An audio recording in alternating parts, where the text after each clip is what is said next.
Sahabat entrepreneur, salam hebat luar biasa. Nah, video kali ini saya juga kembali membahas tentang problem finansial. Ini problem yang disukai banyak orang Indonesia, terutama penonton Success Before 30. Nah, ini adalah problem finansial, yaitu Anda disuruh menjadi ada satu fitur. Entah itu di marketplace, namanya di Shopee, di Tokped, atau di GoPay. Ada fitur namanya Pay Later, membantu atau menghancurkan. Saya lagi, membantu atau menghancurkan. Nah, bagaimana bentuknya? Saya akan bahas setelah yang satu ini.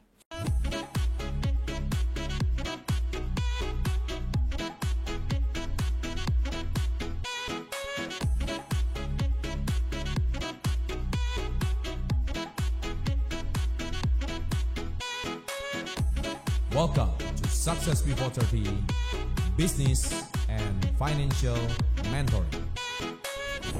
Bicara soal pay later, saya sangat sarankan Anda untuk nonton dulu, baca dulu buku Success Before 30. Saya di sini bahas soal mindset. Apa itu mindset di bab 1, halaman pertama. Mindset dan mental orang sukses di halaman 23. Beda orang kaya dan orang sukses di halaman 45. Baca dulu bab itu berulang-ulang, baru Anda akan paham kenapa fitur pay later ini bisa menghancurkan. Tapi kalau Anda punya dasar berpikir seperti yang saya sampaikan di buku ini, maka besar kemungkinan Anda akan terhindar oleh jebakan pay later. Selagi pay later itu bisa membantu, bisa menghancurkan. Maksudnya itu apa sih?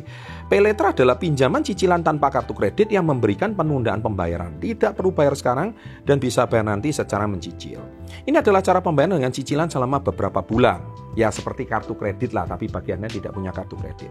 Misalnya Anda beli kopi, membayar beli GoPay. Aplikasi Gojek akan memberikan dua pilihan, yaitu bayar tunai via GoPay sekarang atau bayar nanti dengan Gojek Pay Later. Namun bedanya dengan kredit yang ditawarkan oleh bank. Selama ini konsumen perlu punya memory book saat mengajukan kredit dan pinjaman ke bank. Proses lama, ribet, banyak syarat dan sulit disetujui.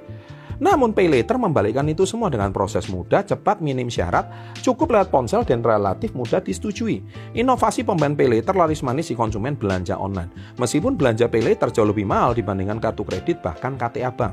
Namun di zaman sekarang Pay Later malah membuat orang lebih konsumtif. Saya ulangi, lebih konsumtif dan tidak melihat berapa biaya yang akan kalian bayar nantinya. Banyak orang merasa bahwa Pay Later ini adalah bantuan sosial yang tidak harus dibayar. Ini apa bedanya sama pinjol menurut saya? Hampir sama. Ya kan? Nah, yang perlu kamu ketahui sekarang Pay Later itu sama aja dengan kamu berhutang. Kalau kamu nggak bayar ya bakal jadi masalah. Contohnya seperti Shopee Pay Later. Bunga Shopee Pay Later biasanya 2,95% untuk program beli sekarang, bayar nanti yang diselesaikan waktu 1 bulan. 1 bulan itu bunganya 2,9%, artinya hampir 3%. Ya.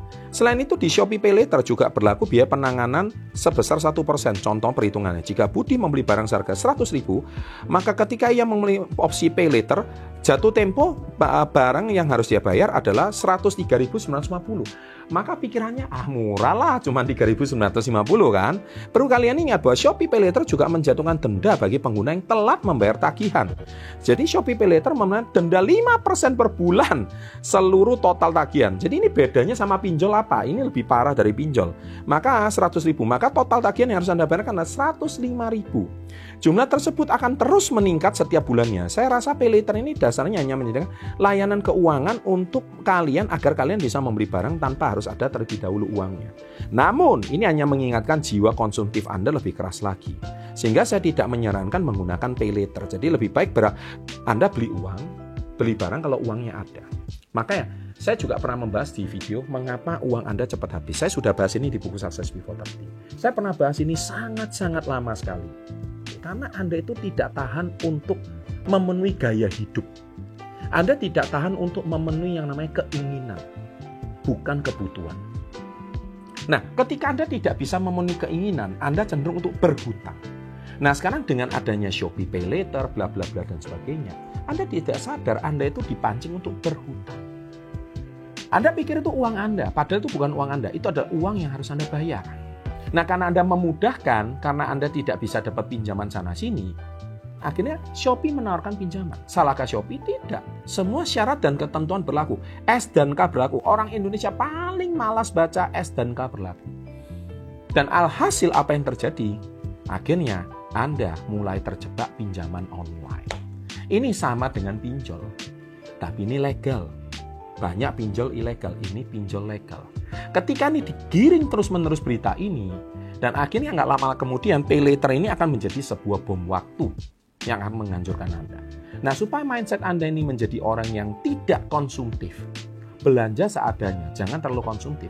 Saran saya ya sebaiknya Anda menjadi orang yang baca dulu buku Success Before 30. Di buku ini saya sudah ajarkan dengan sangat jelas bagaimana cara Anda mengendalikan mindset Anda.